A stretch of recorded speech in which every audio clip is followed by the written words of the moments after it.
Hi hello ನಮಸ್ಕಾರ ರೀ. ಇವತ್ತಿನ ದಿನ ನಾನು ನಿಮ್ಗೆ ಸಂಜೆ ಹೊತ್ತಿಗೆ ಸ್ನ್ಯಾಕ್ಸ್ನ ಹೆಂಗೆ ಮಾಡ್ಕೊಳ್ಳೋದಂತ ತೋರ್ಸಕತ್ತೀನಿ. ತಟ್ ಅಂತಾಗಿ ನೀವು ಪಟ್ನ ಮಾಡ್ಕೊಂಡು ತಿನ್ಬೇಕು ನೋಡಿರಿ. ಆ ರೀತಿಯಾಗಿರುವಂಥ ಮೈಸೂರು ಬಜ್ಜಿನ ಯಾವ ರೀತಿ ಮಾಡೋದು ಅಥವಾ ಗೋಲಿ ಬಜ್ಜಿನ ಯಾವ ರೀತಿ ಮಾಡೋದಂತ ತೋರಿಸ್ಕೊಡಕತ್ತೀನಿ. ಅಗದಿ ಭಾಳ ಸಿಂಪಲ್ ರೆಸಿಪಿ ಅದ. ಭಾರಿ ಮಸ್ತಂಗಿರುತ್ತೆ. ಹಂಗೆ ಈವ್ನಿಂಗಾಗಿ ಮಾಡ್ಕೊಂಡು ತಿನ್ಬೋದು ನೋಡಿರಿ. ಚಹಾ ಜೊತೆಗಂತೂ ಭಾರಿ ಮಸ್ತ್ ಇರುತ್ತೆ. ಅದನ್ನು ಹೆಂಗೆ ಮಾಡೀನಿ ಅಂತ ಬನ್ನಿರಿ ತೋರಿಸ್ತೀನಿ. ಮೊದಲೇದಾಗಿ ನಾನಿಲ್ಲಿ ಗಟ್ಟಿ ಮೊಸರನ್ನ ಒಂದು 2 ಕಪ್ನಷ್ಟು ಮೊಸರನ್ನ ಹಾಕ್ಕೊಳ್ಳಾಕತ್ತೀನಿ ನೋಡಿರಿ. ಈ ಮೊಸರನ್ನ ಸ್ವಲ್ಪ ನಾವು ಆ್ಯಕ್ಟಿವ್ ಆಗಿ ಮಾಡ್ಕೋಬೇಕಲ್ಲ. ಹಾಗಾಗಿ ಆ್ಯಕ್ಟಿವೇಟ್ ಮಾಡ್ಕೊಳ್ಳೋಕೆ ಸ್ವಲ್ಪ ಇದಕ್ಕೆ ರುಚಿಗೆ ತಕ್ಕಷ್ಟು ಸ್ವಲ್ಪ ಉಪ್ಪು, ಹಂಗೆ ಒಂದು ಅರ್ಧ ಚಮಚದಷ್ಟು ಸೋಡಾ, ಸ್ವಲ್ಪ ಎಣ್ಣೆನ ಹಾಕ್ಕೊಂಡು ಇದನ್ನು ಚೆನ್ನಾಗಿ ನಾವು ಬೀಟ್ ಮಾಡ್ಕೊಳ್ಬೇಕಾಗತ್ತೆ. ಇದು ಮೊಸರು ಸ್ವಲ್ಪ ಆ್ಯಕ್ಟಿವೇಟ್ ಆಗಬೇಕು ನೋಡಿರಿ. ಹಾಗಾಗಿ ಇವಾಗ ಇದನ್ನು ಚೆನ್ನಾಗಿ ಸ್ವಲ್ಪ ಮಿಕ್ಸ್ ಮಾಡ್ಕೊಂಡು ಆದಮೇಲೆ ನಾನು ಇದಕ್ಕೆ ಮೈದಾ ಹಿಟ್ಟನ್ನು ಹಾಕ್ಕೊಳ್ಳಾಕತ್ತೀನಿ. ಈಗ ಸದ್ಯಕ್ಕೆ ಇದಕ್ಕೆ ನಾನು 1 ಕಪ್ ಮೇಲೆ ಒಂದು ಸ್ವಲ್ಪ ಹಾಕ್ಕೊಂಡಿನಿ. ಅಂದರೆ ಈಗ ಮೊಸರಿನ ಹಾಕ್ಕೊಂಡಿವಿ. ಒಮ್ಮೆ ಜಾಸ್ತಿ ಹಾಕೊಂಡ್ಬಿಟ್ವಿ ಅಂದರೆ ಹಿಟ್ಟು ಗಟ್ಟಿ ಆಗಬಾರ್ದು ನಮಗೆ. ಹಾಗಾಗಿ ಸ್ವಲ್ಪನ ಹಾಕ್ಕೊಂಡು ನಾದ್ಕೊಳ್ಳೋಣಂತ. ನಾನು ಇದಕ್ಕೆ ಒಂದು 2 ಕಪ್ನಷ್ಟು ನಾನು ಹಿಟ್ಟನ್ನು ಹಾಕ್ಕೊಂಡಿದ್ದೀನಿ ನೋಡಿರಿ. ಇವಾಗ ಮೊದಲೇದಾಗಿ 1 ಕಪ್ ಏನು ಹಾಕ್ಕೊಂಡಿದ್ವಲ್ಲ, ಪೂರ್ತಿ ಸ್ವಲ್ಪ ಗಂಟು ಇಲ್ದಂಗೆ ಈ ರೀತಿ ಸ್ವಲ್ಪ ಚೆನ್ನಾಗಿ ನೀವು ಮಿಕ್ಸ್ ಮಾಡ್ಕೊಳ್ಬೇಕಾಗತ್ತೆ. ನೋಡಕತ್ತಿರಲ್ಲ, ಈ ರೀತಿ ಸ್ವಲ್ಪ ಚೆನ್ನಾಗಿ ಹಿಟ್ಟನ್ನು ಕಲಿಸ್ಕೊಳ್ಬೇಕಾಗತ್ತೆ ಗಂಟಿಲ್ದಂಗೆ. ಇವಾಗ ಈ ಹಿಟ್ಟು ಭಾಳ ಅಳಕೈತಲ್ಲ, ಹಾಗಾಗಿ ತಿಳುವೈತಿ. ಇದಕ್ಕೆ ನಾನು ಇನ್ನೊಂದು ಕಪ್ನಷ್ಟು ನಾನು ಮೈದಾ ಹಿಟ್ಟನ್ನು ಹಾಕ್ಕೊಳ್ಳಾಕತ್ತೀನಿ. ಇದು ಮೈದಾ ಹಿಟ್ಟು ಹಾಕ್ಕೊಂಡು ಇದನ್ನು ಪೂರ್ತಿ ಚೆನ್ನಾಗಿ ಮಿಕ್ಸ್ ಮಾಡ್ಕೊಳ್ಳೋಣಂತ.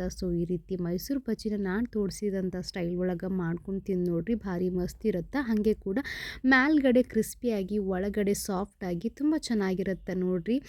ಇವಾಗ ಇದಕ್ಕಿಂತ ಸ್ವಲ್ಪ ಹಿಟ್ಟು ಹಾಕ್ಕೊಳ್ಳಾಕತ್ತೀನಿ ನಾನು. ಒಂದು 2 ಕಪ್ನಷ್ಟು ಹಾಕ್ಕೊಂಡಿದ್ದೆ. ಇವಾಗ 2.5 ಕಪ್ನಷ್ಟು ನಾನು ಹಿಟ್ಟನ್ನು ಹಾಕ್ಕೊಂಡಿದ್ದೀನಿ ನೋಡಿರಿ. ಟೋಟಲ್ ಇದಕ್ಕೆ 2.5 ಕಪ್ನಷ್ಟು ಹಿಟ್ಟು ಹಾಕ್ಕೊಂಡಿದ್ದೀನಿ 2 ಕಪ್ ಮೊಸರಿಗೆ. ನೋಡಿದ್ರಲ್ಲ, ಇದನ್ನು ಪೂರ್ತಿ ಚೆನ್ನಾಗಿ ಈ ರೀತಿ ಹಿಂಗೆ 4 ಬೆರಳಿಂದ ಹಿಂಗೆ ಪೂರ್ತಿ ಚೆನ್ನಾಗಿ ಹಿಂಗೆ ಮಿಕ್ಸ್ ಮಾಡ್ಕೊಳ್ಬೇಕಾಗತ್ತೆ ನೋಡಿರಿ. ಗಂಟಿಲ್ದಂಗೆ ಈ ರೀತಿ ಮಿಕ್ಸ್ ಮಾಡಿಕೊಂಡು ನೀವು ಇದನ್ನು ಒಂದು 5ರಿಂದ 10 ನಿಮಿಷಗಳ ಕಾಲ ನೆನೆಯೋಕೆ ಬಿಡ್ಬೋದು, ನಿಮ್ಗೆ ಅರ್ಜೆಂಟಾಗಿ ಬೇಕಾಗಿದ್ರೆ. ಇವಾಗ ನಿಮಗೆ ಆರಾಮಾಗಿ ಸಂಜೆ ಹೊತ್ತಿಗೆ ಬೇಕು ಅನ್ನೋರಾಗಿದ್ದರೆ ನೀವು ಮಧ್ಯಾಹ್ನ ಕಲಿಸಿ ಕ್ಯಾರಿ ಇಟ್ಟರೆ ಅಂತಂದ್ರೆ ತುಂಬ ಕ್ರಿಸ್ಪಿಯಾಗಿ ಸಾಫ್ಟಾಗಿ ಬರುತ್ತೆ ನೋಡಿರಿ. ಇವಾಗ ಇದಕ್ಕೆ ಸ್ವಲ್ಪ ಶುಂಠಿ ಹಂಗೆ ಮತ್ತು ಹಸಿಮೆಣಸಿನ್ಕಾಯಿ, ಸ್ವಲ್ಪ ಮೆಣಸು, ಜೀರಿಗೆ, ಹಾಗೆ ಸ್ವಲ್ಪ ಕರಿಬೇವನ್ನ ಕಟ್ ಮಾಡಿ ಜೀರಿಗೆನ ಹಾಕ್ಕೊಂಡು ಇದರೊಳಗೆ ಹಾಕ್ಕೊಂಡು ಸ್ವಲ್ಪ ಚೆನ್ನಾಗಿ ನಾವು ಮಿಕ್ಸ್ ಮಾಡ್ಕೊಳ್ಳೋಂಥ. ಜಾಸ್ತಿ ಏನು ಮಿಕ್ಸ್ ಮಾಡೋದು ಬೇಡ, ಜಸ್ಟ್ ಹಿಂಗೆ ಮೇಲ್ಗಡೆಯಿಂದ ಹಿಂಗೆ ಒಂದು 2 ರೌಂಡ್ ತಿರುಗಿಸ್ಕೊಂಡ್ಬಿಟ್ರಿ ಸಾಕಾಗತ್ತೆ. ನೋಡಿದ್ರಲ್ಲ, ಈ ರೀತಿ ಹಿಂಗೆ 4 ಬೆರಳಿಂದ ಈ ರೀತಿ ಹಿಂಗೆ ಕಲಿಸ್ಕೋಬೇಕು.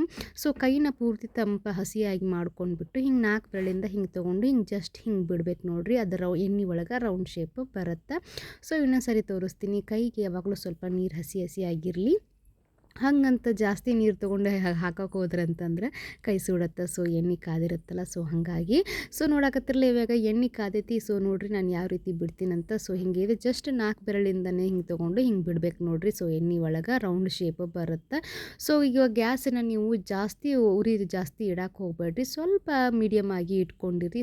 ನೋಡಿರಿ, ಈ ರೀತಿ ಕಲರ್ ಪೂರ್ತಿ ಚೇಂಜ್ ಆಗಬೇಕು, ಗೋಲ್ಡನ್ ಕಲರ್ ಬರಬೇಕು ನೋಡಿರಿ. ಆ ರೀತಿ ನೀವು ಸ್ವಲ್ಪ ಚೆನ್ನಾಗಿ ಎಣ್ಣೆ ಒಳಗೆ 2 ಸೈಡಿಂದ ಹಿಂಗೆ ಹೊಳಸಿ ಹಾಕ್ಕೊಂಡು ಕರ್ಕೊಳ್ಬೇಕಾಗತ್ತೆ. ನೋಡಕತ್ತಿರಲ್ಲ, ಈ ರೀತಿ ಸ್ವಲ್ಪ ಚಂದಗ ನಾನು 2 ಸೈಡಿಂದನೂ ಕರ್ದಿಟ್ಕೊಂಡಿದ್ದೀನಿ. ಮೇಲ್ಗಡೆ ಅಂತೂ ತುಂಬ ಕ್ರಿಸ್ಪಿಯಾಗಿತ್ತು, ಒಳಗಡೆ ಸಾಫ್ಟಾಗಿತ್ತು. ಎಣ್ಣೆ ಬೆಸದ ಒಂದು ಪ್ಲೇಟ್ಗೆ ಸರ್ವ್ ಮಾಡ್ಕೊಳತ್ತೀನಿ. ನೋಡಿದ್ರಲ್ಲ, ಮೈಸೂರು ಬಜ್ಜಿ ಭಾರಿ ಮಸ್ತಂಗೆ ಹೋಟೆಲ್ ಶೈಲಿ ಒಳಗೆ ಅರ್ಜೆಂಟಾಗಿ ಮನ್ಯಾಗ ಮಾಡ್ಕೊಂಡು ತಿನ್ಬೇಕಂತಾರ, ತಟ್ ಅಂತ ಮಾಡ್ಕೊಂಡು ಪಟ್ ಅಂತ ತಿನ್ಬೋದು ನೋಡಿರಿ. ಅದನ್ನು ಹೆಂಗೆ ಮಾಡೋದಂತ ನಿಮ್ಗೆ ತೋರಿಸೀನಿ. ನೀವು ಈ ಸಂಜೆ ಹೊತ್ತಿಗೆ ಅಥವಾ ಬೆಳಗ್ಗೆ ಬೆಳಗ್ಗೆ ನಿಮ್ಗೆ ಯಾವಾಗ ಬೇಕನ್ಸತ್ತೆ ನೋಡಿರಿ. ಆವಾಗ ಮಾಡ್ಕೊಂಡು ತಿನ್ನಿರಿ. ಹಂಗೆ ಇದ್ರ ಜೊತೆಗೆ ಗಟ್ಟಿ ಚಟ್ನಿ ಹಚ್ಕೊಂಡು ತಿಂದಂದ್ರೆ ಭಾರಿ ಮಸ್ತ್ ಇರುತ್ತೆ.